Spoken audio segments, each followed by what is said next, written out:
कक्षा 9 के अर्थशास्त्र विषय को पढ़ रहे थे हम लोग और उसमें पहला अध्याय हमने देखा था पालमपुर गांव की कहानी।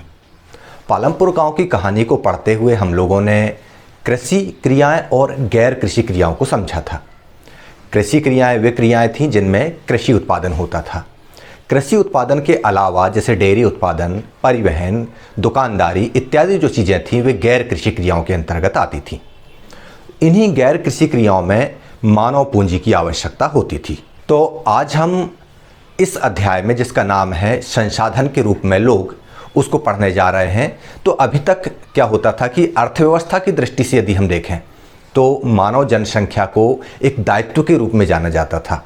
जैसे हमारे देश की जनसंख्या 130 करोड़ है, तो सरकारों को ये लगता था कि 130 लोगों के भरण पोषण, शिक्षा, स्वास्थ्य की जिम्मेदारी हमारे ऊपर है, ये एक बोझ की तरह है हमारे ऊपर।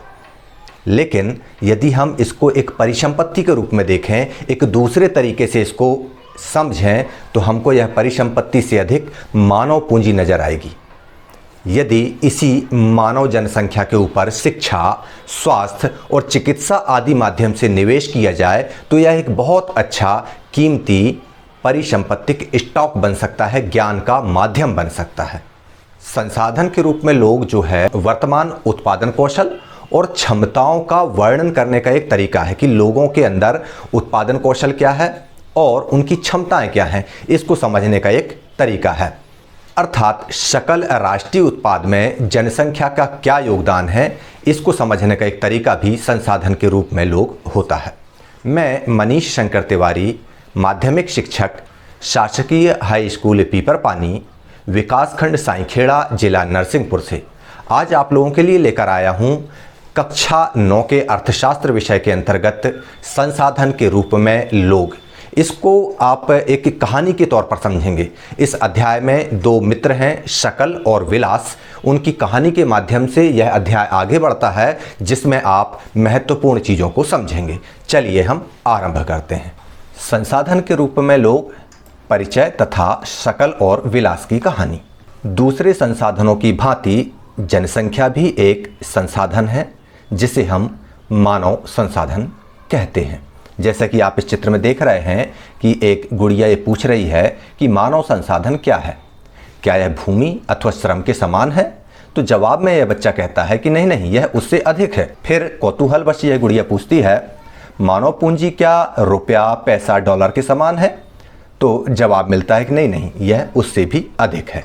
यह विशाल जनसंख्या का एक सकारात्मक पहलू है जिसे उस वक्त अनदेखा कर दिया जाता है जब हम इसके नकारात्मक पहलू देखते हैं।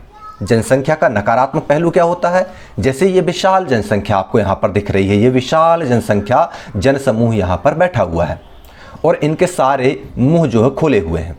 और हमको क्या लगता है नेगेटिवली जब हम देखते हैं तो हमको ये लगता है कि इनको भोजन, शिक्षा और सुविधाएं हम प्रदान कर रहे हैं, तो हमारे सामने समस्याएं आती कि इतनी बड़ी जनसंख्या को हम कैसे भोजन, शिक्षा और स्वास्थ्य सुविधाएं प्रदान करें।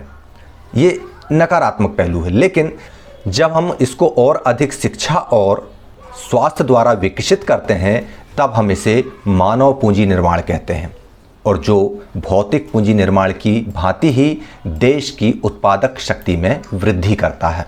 आपने देखा किस तरह से स्किल्ड लोग तैयार होकर आते हैं और यही कहलाता है मानव पूंजी निर्माण।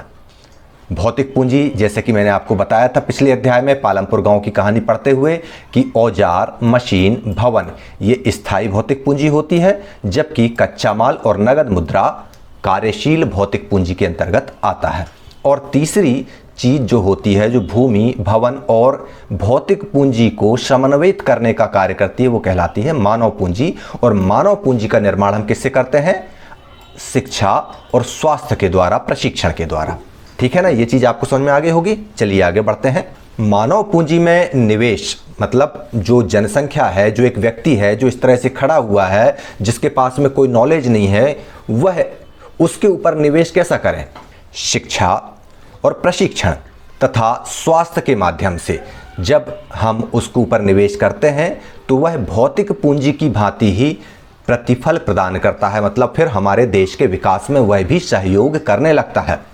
अधिक शिक्षित या बेहतर प्रशिक्षित लोगों की उच्च उत्पादकता के कारण होने वाली आय और साथ ही अधिक स्वस्थ लोगों की उच्च उत्पादकता के रूप में इसे प्रत्यक्ष रूप में देखा जा सकता है। जिस देश के नागरिक स्वस्थ होंगे, शिक्षित होंगे, उस देश का विकास स्वमेव परिलक्षित होने लगेगा। उच्च आय से न केवल अधिक शिक्षित और अधिक स्वस्थ लोगों को लाभ होता है, बल्कि समाज को भी वे अप्रत्यक्ष तरीकों से लाभ देते हैं। समाज को भी अप्रत्यक्ष तरीकों से लाभ होता है।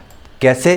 क्योंकि अधिक शिक्षित या अधिक स्वस्थ जनसंख्या का लाभ उन लोगों तक भी पहुंचता है जो स्वयं प्रत्यक्ष रूप से उतने शिक्षित या स्वास्थ्य सेवाएं उन्हें प्रदान नहीं की गई हैं।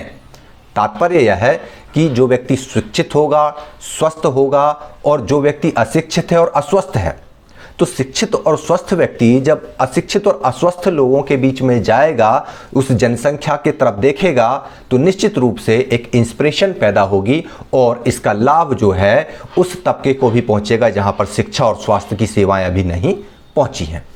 वास्तव में मानव पूंजी एक तरह से अन्य संसाधनों जैसे भूमि और भौतिक पूंजी से श्रेष्ठ है, क्योंकि मानव संसाधन भूमि और पूंजी का उपयोग कर सकता है, लेकिन भूमि और पूंजी अपने आप उपयोगी नहीं हो सकते। कैसे? जैसे यहाँ पर हम समझ लें, ये भूमि का टुकड़ा है और ये पैसा है, ये भौतिक पूंजी है। इस भौतिक पूंजी से भी सर्वश्रेष्ठ है मानव पूंजी। कैसे? इसलिए श्रेष्ठ है क्योंकि भौतिक पूंजी अपना उपयोग स्वयं नहीं करती, जबकि मानव अपना उपयोग स्वयं कर लेता है। इसलिए मानव पूंजी सर्वश्रेष्ठ, और साथ में मानव पूंजी भौतिक पूंजी का भी उपयोग करना जानता है। इसलिए हम मानव पूंजी को अन्य संसाधनों की अपेक्षा सर्वश्रेष्ठ संसाधन मानते हैं। अनेक दशकों से भारत में विशाल जनसंख्या को एक परिसंपत्ति की अपेक्षा एक दायित्व माना जाता रहा है, लेकिन यह आवश्यक नहीं है कि एक विशाल जनसंख्या देश के लिए जिम्मेदारी ही हो। भाई, मानव पूंजी में निवेश करके इससे एक उत्पादक परिसंपत्ति में बदला जा सकता है। उदाहरण के लिए, सबके लिए शिक्षा और स्वास्थ्य, आधुनिक प्रौद्योगिकी के प्रयोग में औद्योगिक और कृषि श्रमिकों के प्रशिक्षण, उपयोगी वैज्ञानिक अनुसंधान आदि संसाधनों के व्यय के द्वारा। अभी तक जैसा कि मैंने आपको अध्याय के आरंभ में बताया था कि जो विशाल जनसंख्या है, उस जनसंख्या को एक जिम्मेदारी की तरह माना जाता था। हमारे घर की तुलना यदि हम एक देश बड़े राष्ट्र से करें, तो आप समझिए कि घर में एक व्यक्ति कमाने वाला है और 20 व्यक्ति उस घर में निवास करते हैं। इसी तरह राष्ट्र में एक सरकार कमाने और घर चलाने वाली है, देश चलाने वाली है, और 130 करोड़ की जनसंख्या निर्भर है। तो अभी तक हम लोग इस 130 करोड़ की जनसंख्या को जिम्मेदारी समझते थे। हमको ये लगता था कि ये जिम्मेदारी है। अभी तक हमको ये लगता था कि यह 130 करोड़ की जनसंख्या देश के लिए, सरकारों के लिए एक जिम्मेदारी है। लेकिन जब इसी जनसंख्या को अच्छी शिक्षा दी जाए, अच्छा स्वास्थ्य उपलब्ध हो जाए और इनको प्रशिक्षित कर दिया जाए, तो यह जनसंख्या उत्पादक हो जाती है, मानव पूंजी में परिवर्तित हो जाती है, सकल राष्ट्रीय उत्पादन में वृद्धि के लिए तैयार हो जाती है। एक सक्षम ज्ञान के साथ एक बहुत बड़ी परिसंपत्ति बनकर तैयार हो जाती है। चलिए इस चीज़ को हम आगे 2 उदाहरणों से समझते हैं, जिसमें आपको कहानियाँ सुनाई जाएंगी 2 मित्रों की। चलिए सबसे पहले हम देखते हैं कहानी शकल की। शकल एक लड़का है, उसकी कहानी हम शुरू करते हैं। 2 मित्र विलास और शकल एक ही गांव सेमापुर में रहते थे। शकल की आयु 12 वर्ष थी और उसकी माँ शीलाबाई अपने घर के कामकाज देखती, जबकि उसके पिता बूटा चौधरी खेतों में काम करते थे। शकल घर के कामकाज में अपनी माँ की मदद करता था और साथ में अपने छोटे भाई जीतू और बहन सीतू की भी देखभाल करता था। शकल का एक चाचा भी था, श्याम, जो मैट्रिक की परीक्षा पास करके घर में बेकार बैठा था, क्योंकि उसे कोई नौकरी नहीं मिल रही थी। बूटा और शीला दोनों ये चाहते थे कि उनका बेटा शकल पढ़े लिखे और वे उसका नाम उसके पास के गांव में ही लिखाने पर जोर दे देते थे, जिसमें शकल ने शीघ्र ही प्रवेश पा लिया और पढ़ने लगा। उसने उच्चतर माध्यमिक की परीक्षा पास कर ली, मतलब 12वीं पास हो गया। उसके पिता ने उसे अपनी पढ़ाई जारी रखने के लिए तैयार कर लिया। बोला कि बेटा शकल, तुम आगे कॉलेज में भी पढ़ाई जारी रखो, और वह पढ़ता रहा। उन्होंने शकल के लिए कंप्यूटर के व्यावसायिक कोर्स में अध्ययन करने के लिए बैंक से कुछ कर्ज ले लिया। शकल प्रतिभाशाली था। आरंभ में ही उसकी रुचि पढ़ाई में थी। उसने बड़े लगन और उत्साह के साथ अपना कोर्स पूरा कर लिया और कुछ समय पश्चात उसे एक प्राइवेट फर्म में नौकरी भी मिल गई। इस प्रकार उसने एक नए प्रकार का सॉफ्टवेयर को डिज़ाइन किया, जिससे उस फर्म की बिक्री बहुत ज़्यादा बढ़ गई। फर्म की बिक्री बढ़ने पर शकल के बॉस ने शकल से प्रसन्न होकर उसे प्रमोशन दे दिया। तो ये आप लोगों ने शकल की कहानी पढ़ी। तो इस प्रकार आपने देखा दो मित्र हैं, शकल और विलास, जिसमें शकल की कहानी मैंने आपको बताई। शकल की कहानी में छोटी सी बात है, नॉर्मल सी बात है कि शकल हमारे ही आम ग्रामीण बच्चों की तरह है। उसका एक मित्र विलास भी है। शकल स्कूल जाता है। उसके पिताजी उसको आगे पढ़ाने के लिए, जब वो 12वीं पास हो जाता है तो बैंक से इधर उधर से कुछ कर्जे ले लेते हैं। शकल अच्छी पढ़ाई करता है और एक प्राइवेट फर्म में सॉफ्टवेयर इंजीनियर बन जाता है। सॉफ्टवेयर इंजीनियर बनकर वो एक बहुत अच्छा सॉफ्टवेयर डिज़ाइन करता है, जिससे जिस कंपनी में वह काम करता है उस कंपनी का व्यवसाय बढ़ जाता है। कंपनी के बॉस शकल को प्रमोशन दे देते हैं। ये कहानी यहाँ तक आपको समझ में आ गई होगी। अब हम इस कहानी में एक और पात्र है विलास, जो शकल का मित्र है। चलिए हम उसकी कहानी को और देख लेते हैं। विलास की कहानी, जैसा कि मैंने आपको बताया कि शकल और विलास दोनों मित्र हैं और शेमापुर गांव में रहते हैं। जब विलास 11 साल का एक लड़का था और वह शकल के ही गांव शेमापुर में रहता था। विलास के पिता महेश एक मछुआरे थे, लेकिन जब विलास केवल 2 वर्ष का था तभी उसके पिता की मृत्यु हो जाती है। उसकी माँ गीता ने मछलियाँ बेचकर अपने परिवार को पाला पोसा। वह जमींदार के तालाब से मछलियाँ खरीदती और निकट की मंडी में जाकर उनको बेच देती। वह मछलियाँ बेचकर एक दिन में केवल 150 रुपये कमा पाती थी। आगे चल के विलास गठिया का रोगी बन गया। विलास की माँ के पास इतने पैसे नहीं थे कि वह विलास को डॉक्टर के पास ले जा पाती, और विलास स्कूल भी नहीं जा सका। क्यों? क्योंकि उसकी रुचि पढ़ाई में नहीं थी। वह खाना पकाने में अपनी माँ की मदद करता और अपने छोटे भाई मोहन की भी देखभाल करता। लेकिन कुछ समय पश्चात उसकी माँ भी बीमार पड़ गई और उनकी देखभाल करने वाला परिवार में कोई नहीं बचा। तो परिवार में उनकी सहायता करने वाला जब कोई नहीं था तो विलास भी उसी गांव में मछलियां बेचने के लिए बाध्य हुआ और उसे भी अपनी माँ की तरह ही कम पैसा मिला और वह कम कमा पाता था। तो अब प्रश्न आपके सामने आता है, क्या दोनों मित्रों के बीच आप कोई अंतर पाते हैं? और यदि अंतर पाते हैं तो सोचिए वे अंतर कौन कौन से हैं। चलिए हम इसी पर आगे बात करते हैं। इन दोनों व्यक्तियों के अध्ययनों में हमने कुछ चीज़ें देखी। सबसे पहले हम शकल के बारे में अगर हम बात करते हैं तो सबसे पहली बात, शकल स्कूल जाता था जबकि विलास स्कूल नहीं गया। सबसे बड़ा अंतर यह है कि शकल स्कूल जाता था और विलास स्कूल जाने का उसका मन ही नहीं होता था। शकल शारीरिक रूप से हष्टपुष्ट और स्वस्थ था। उसे बार बार डॉक्टर के पास जाने की आवश्यकता नहीं पड़ती थी। लेकिन विलास जो है वह गठिया का रोगी हो गया और उसके पास डॉक्टर के पास जाने के लिए कोई साधन भी नहीं थे। शकल ने कंप्यूटर में डिग्री प्राप्त की, पढ़ लिख गया था। शकल को एक प्राइवेट फर्म में नौकरी भी मिल गई। लेकिन विलास वही काम करता रहा जो काम उसकी माँ करती थी, मतलब मछली बेचने का काम। और माँ की तरह ही परिवार को पालने और पोषने के लिए उसकी आय बहुत कम थी, जबकि इधर शकल पदोन्नति लेने के साथ तरक्की करते जा रहा था। क्यों? क्योंकि शकल पढ़ा लिखा था, स्कूल गया था। अब हम दोनों में अंतर देखते हैं, शकल के मामलों का और विलास के मामलों का। तो शकल के मामले में कई वर्षों की शिक्षा ने उसके श्रम की गुणवत्ता बढ़ा दी। किस चीज़ ने बढ़ाई? शिक्षा ने। इस बात को आप नोटिस कीजिए।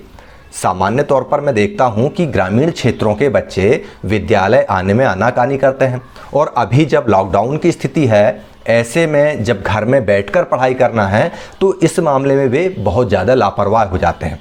क्यों? क्योंकि उनको शिक्षा का मूल्य नहीं पता। लेकिन सकल को शिक्षा का मूल्य पता था और उसने जो शिक्षा हासिल की उससे उसके श्रम की गुणवत्ता बढ़ गई और उसकी उत्पादकता में भी वृद्धि हुई। कुल उत्पादकता देश की समृद्धि में योगदान देती है। इसके बदले में व्यक्ति को वेतन के रूप में या फिर उसके पसंद के किसी दूसरे रूप में प्रतिफल प्राप्त होता है। तो ये हो गई सकल की बात। अब हम बात करते हैं विलास की। विलास तो कभी स्कूल ही नहीं गया। विलास उस सामान्य ग्रामीण बच्चे की तरह रहा जिसको स्कूल जाने में डर लगता था या स्कूल जाने का उसका मन ही नहीं होता था, रुचि ही नहीं थी। विलास को उसके जीवन के आरंभिक भाग में कोई शिक्षा या स्वास्थ्य सेवा नहीं मिली। वह अपनी माँ की ही भांति मछलियाँ बेचकर अपना जीवन यापन करता रहा। इसीलिए वह अपनी माँ की तरह ही अकुशल श्रमिक का वेतन पाता था। इस कहानी से आपको जीवन में शिक्षा का क्या महत्व है ये बात समझ में आ गई होगी। जिन बच्चों के माता पिता शिक्षा का महत्व जानते हैं वे अपने बच्चों को कभी भी शिक्षा से अलग रखने के लिए कोई बहानेबाजी नहीं ढूंढते। लेकिन जिन बच्चों को या जिन बच्चों के माता पिता को इस तरह के एक्सक्यूजेस आते हैं कि सर उसको तो किताब नहीं मिली, उसके पास मोबाइल फ़ोन नहीं है, उसके पास में तो टीवी नहीं है, इस तरह की ढेर सारी एक्सक्यूजेस आपके पास हो सकती हैं। लेकिन मैं आपको बता दूं, यदि आपको शिक्षा अर्जित करना है तो ये सारे एक्सक्यूजेस कोई मतलब के नहीं। क्यों? क्योंकि विद्यालय में शिक्षक आने लगे हैं, शिक्षक अध्यापन कार्य करा रहे हैं। आप अपने डाउट्स को लेकर के विद्यालय पहुंचिए। सकल विद्यालय जाता था, पढ़ाई करता था तो वह बड़ा सॉफ्टवेयर इंजीनियर बन गया। दूसरी तरफ विलास स्कूल नहीं गया, बहानेबाजी करता रहा, उसके माता पिता ने भी ध्यान नहीं दिया। तो क्या हुआ? वह गठिया का रोगी बन गया और अंत में वही काम जो उसके माता पिता करते थे, मजदूरी की तरह मछली बेचना और कम पैसे कमाना। तो दोनों मित्रों में इतना विशाल अंतर कैसे आया? सिर्फ और सिर्फ विद्यालय की शिक्षा से। चलिए अब हम आगे देखते हैं कि क्या हुआ। मानव संसाधन में शिक्षा और चिकित्सा सेवा के द्वारा निवेश से भविष्य में उच्च प्रतिफल प्राप्त हो सकते हैं। लोगों में यह निवेश भूमि और पूंजी के निवेश की तरह ही है। व्यक्ति शेयरों तथा बांडों में भविष्य में उच्च प्रतिफल की आशा से निवेश करता है। जब हमारे पास पैसा होता है तो हम ज़मीन खरीदते हैं, शेयर खरीदते हैं या बाज़ार से कोई चीज़ खरीद कर लाकर दुकान अपन ने खोली और उसमें बेचने लगते हैं। लेकिन कुछ लोग जिनके पास पैसा अच्छा होता है वे क्या करते हैं? वे अपने बच्चों को अच्छी शिक्षा दिलाते हैं, उनके अच्छे स्वास्थ्य के लिए उचित सेवाएं प्रदान करते हैं। तो इस तरह से वे इस तरह से मानव संसाधन में शिक्षा और चिकित्सा के माध्यम से अच्छा निवेश होता है। और यह निवेश वैसा ही होता है जैसे हम भौतिक पूंजी में निवेश करते हैं। जैसे हम किसी भूमि में निवेश कर रहे हों या किसी पूंजी बाजार में निवेश कर रहे हों, जैसे शेयर खरीदना या किसी ज़मीन को खरीद कर उसमें अन्न उत्पादन करना। ठीक है ना? इसी तरह एक बच्चा होता है। उस बच्चे के लिए यदि सही समय पर सही शिक्षा के लिए उसको विद्यालय में दाखिला करा दिया जाए और उसके स्वास्थ्य का बराबर ध्यान रखा जाए तो इस शिक्षा और स्वास्थ्य के निवेश से वह बच्चा बड़ा होकर बहुत अच्छे प्रतिफल प्रदान कर सकता है, देश के सकल राष्ट्रीय उत्पाद में वृद्धि में सहायक हो सकता है और राष्ट्र की उन्नति के लिए वह एक श्रेष्ठ मानव पूंजी के रूप में, मानव संसाधन के रूप में, मतलब संसाधन के रूप में लोग बनकर तैयार हो सकता है। तो विशाल जनसंख्या के साथ यदि हम शिक्षा और चिकित्सा के माध्यम से निवेश करते हैं तो विशाल जनसंख्या जिम्मेदारी ना होकर एक शानदार परिसंपत्ति बन जाती है। अच्छा, ऐसा क्यों होता है? ऐसा इसलिए भी होता है क्योंकि ये जो बच्चा है जो शिक्षित हो चुका होता है यह शिक्षा का महत्व जानता है और इससे आने वाली पीढ़ियां सुधर जाती हैं। यह स्वास्थ्य का महत्व जानता है तो उसके परिवार में कोई रोगी नहीं हो सकता है। तो इस तरह की चीज़ें जब एक व्यक्ति परिवार में पढ़ लिख जाता है तो उसका इन्फ्लुएंस, उसका असर परिवार में अन्य लोगों पर भी होता है। एक पड़ोसी का बच्चा यदि अच्छा पढ़ा लिखा होगा तो कहते हैं ना, कहावत है ना एक, कि अच्छी संगत का नतीजा अच्छा होता है और बुरी संगत का बुरा होता है। तो जब देश में शिक्षित और स्वस्थ लोग होंगे तो शिक्षित और स्वस्थ लोगों की संगति वाले लोग भी शिक्षित और स्वस्थ होंगे। इसलिए शिक्षा और स्वास्थ्य के माध्यम से संसाधन के रूप में लोग एक अच्छी परिसंपत्ति बन जाते हैं। इसी प्रकार वे अपने बच्चों की, मतलब कौन, माता पिता, अपने बच्चों की स्कूली शिक्षा और अच्छे स्वास्थ्य की आवश्यकताओं का ध्यान रखते हैं। इस तरह इस मामले में एक अच्छा चक्र बन जाता है। अब इसके विपरीत अगर हम देखते हैं तो जो स्वयं अशिक्षित व्यक्ति होगा और अस्वच्छता तथा सुविधा वंचित स्थिति में रहने वाले माँ बाप एक दुष्चक्र को सृजित कर लेते हैं और अपने बच्चों को भी अपनी ही तरह सुविधाओं से वंचित स्थिति में रखते हैं। तो इस प्रकार जो पढ़े लिखे माँ बाप होते हैं उनके बच्चे भी पढ़े लिखे होते हैं और वे एक शिक्षा और स्वास्थ्य का एक अच्छा चक्र निर्माण कर लेते हैं और इस तरह से वे अच्छे संसाधन के रूप में अपने बच्चों को तैयार कर लेते हैं।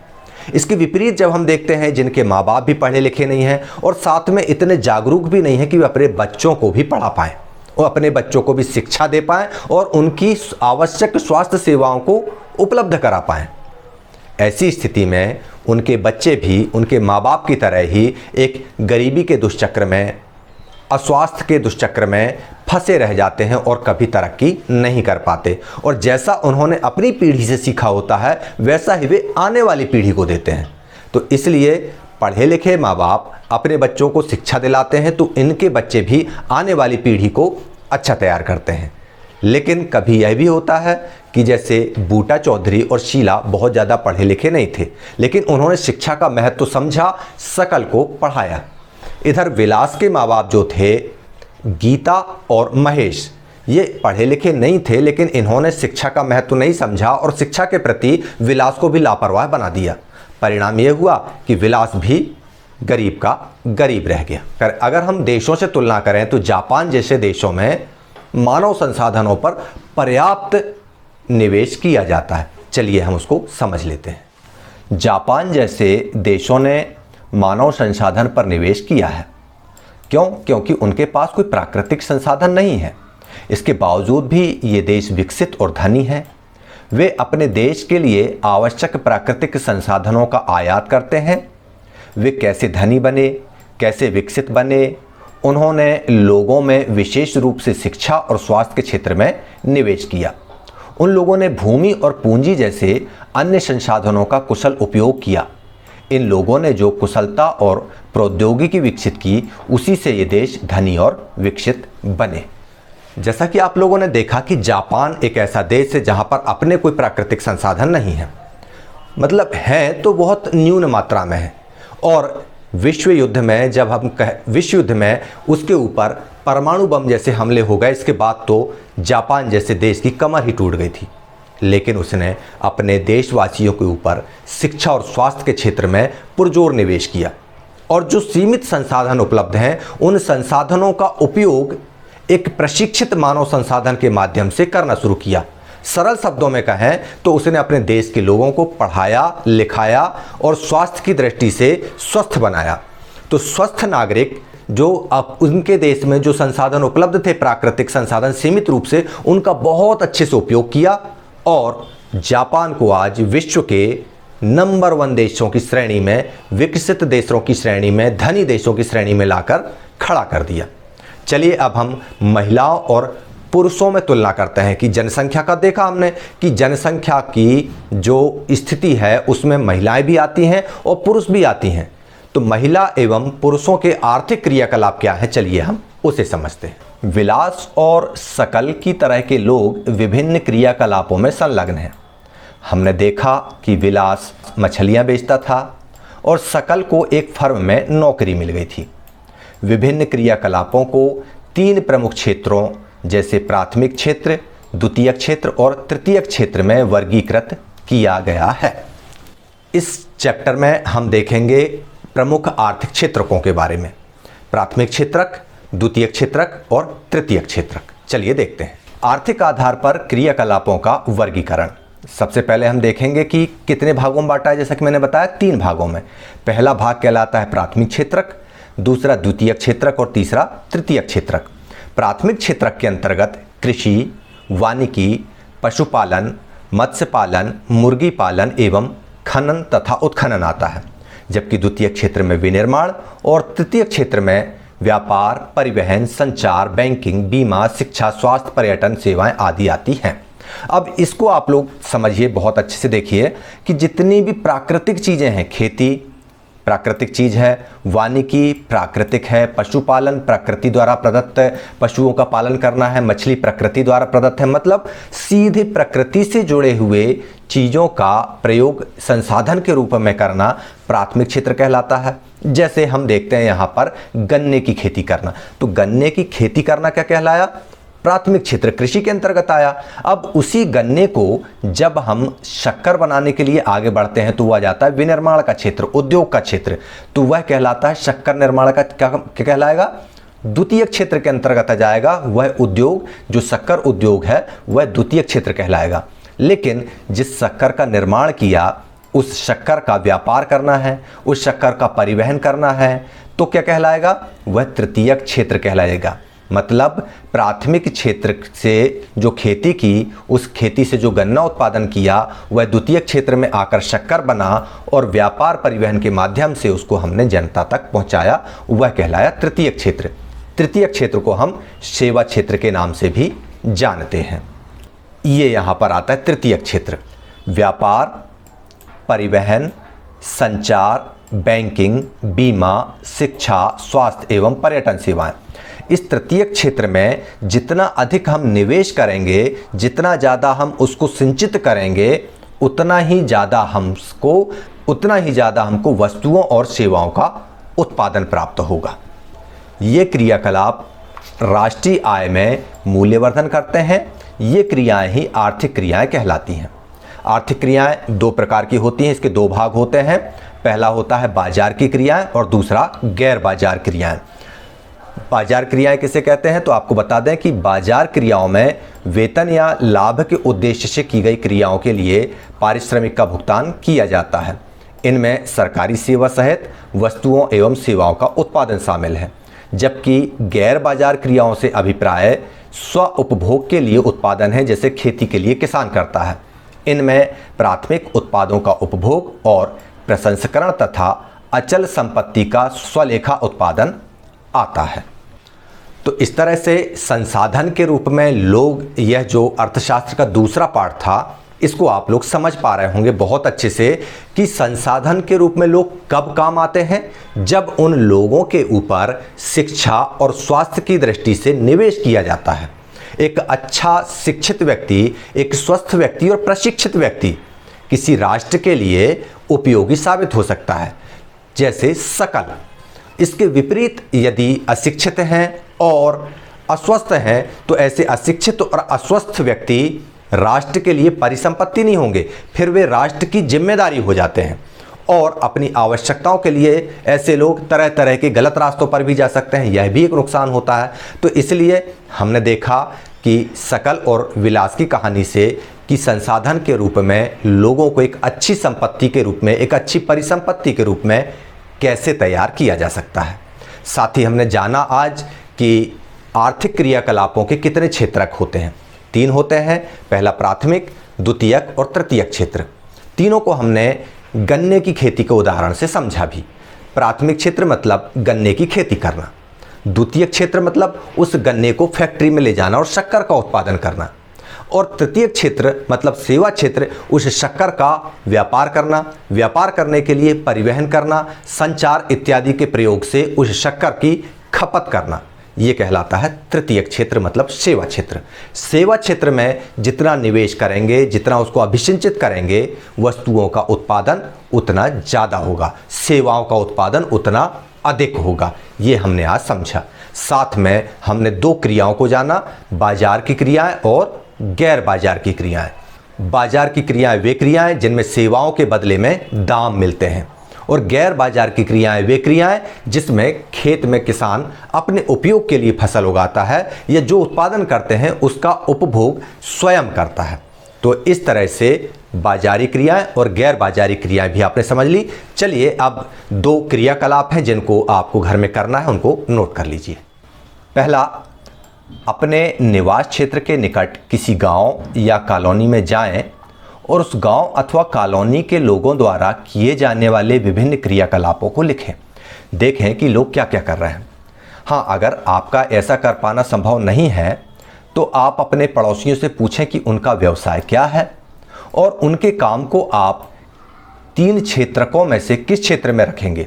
यदि खेती करते हैं तो आप उनको किस क्षेत्र में रखेंगे, यदि वह ईंट भट्टे का निर्माण करता है तो उसे किस क्षेत्र में रखेंगे, और यदि वह मजदूरी करता है तो उसे किस क्षेत्र में रखेंगे। ये आपको करना है। दूसरा क्रियाकलाप, बताइए कि निम्न में से कौन सी क्रियाकलाप आर्थिक हैं और कौन सी गैर आर्थिक हैं। जैसे पहला, विलास गांव के बाजार में मछली बेचता है। दूसरा, विलास अपने परिवार के लिए खाना पकाता है। तीसरा, सकल एक प्राइवेट फर्म में काम करता है।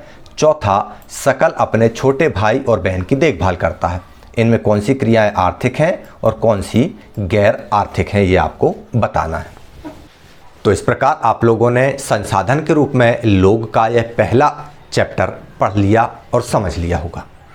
आप लोगों को संसाधन के रूप में लोगों को देखते हुए ये चीज़ बहुत अच्छे से समझ में आ गई होगी कि भले लॉकडाउन है लेकिन बिना शिक्षा के हम अच्छी परिसंपत्ति या अच्छे मानव संसाधन तो कदापि नहीं बन सकते। तो मेरा आप लोगों से यही अनुरोध है कि आप लोग विद्यालय भले न खुल रहे हो प्रॉपर तरीके से, लेकिन आप अपने घरों में शिक्षा से कतई दूर मत होइए। शिक्षा ही वह एकमात्र रास्ता है जो आपको गरीबी से उबार सकता है, ठीक है ना। और हाँ, एक बात का विशेष ध्यान रखिएगा, जब तक दवाई नहीं तब तक कोई ढिलाई नहीं। इस संदेश को खुद भी बार बार सोचें और इसको प्रचारित करते रहें। जन आंदोलन का हिस्सा बने रहें, क्योंकि जान है तो जहान है। अब मुझे इजाज़त दीजिए। जय हिंद।